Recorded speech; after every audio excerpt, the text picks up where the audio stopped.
It's officially Vidalia onion season. With the packing date come and gone, consumers of this Georgia delicacy can now rejoice as they are now back on the shelves. And while growers are optimistic about this year's harvest, that wasn't always the case, especially early in the season when heavy rains were a major concern. That caused us a little bit of grief in trying to get the crop in, and it caused us to actually be delayed in getting the last of it in. But what we have got in a timely manner looks really promising. And those onions that were planted late after the typical window, there's still optimism there.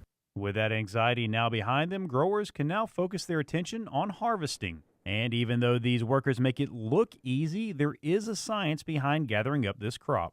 Well, the priority is getting them, clipped and take them to the shed and dry it up and send them on. The main thing is just clipping it right, cut the roots fine, don't damage the onion with the shears and all.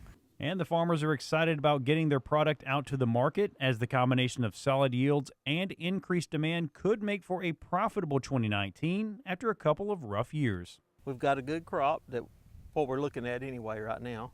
We've also got an opportunity of a good market, which those two rarely come together.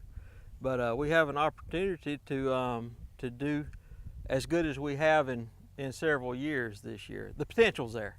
That improving market is due to a number of different factors that have helped cut supply in the U.S. There's a shortage of onions in the United States right now, is what they're telling us.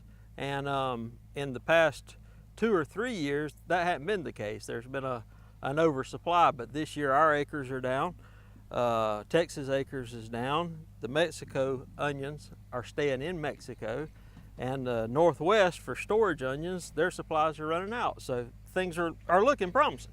Now, even though onions can be bought year-round, that isn't the case for this unique product, as once they're gone, they're gone.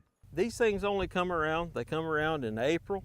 You'll have them May, June, July, and a little bit of August, and then these are gone. Now, you can pick up an offshore onion. You can pick up an onion of any kind that's labeled as sweet, but for the onion that started the category, for the famous onion, this is your opportunity to get it and enjoy it. While growing and harvesting this crop does take a lot of time and effort, it really is a labor of love growing one of the state's signature crops. I like the idea that it's a world famous product and that people like it and that people buy it. And it does make me feel good that way. It makes me feel good that it's a state's vegetable, all those things are important to me. Reporting from Tattnall County, I'm Damon Jones for the Farm Monitor.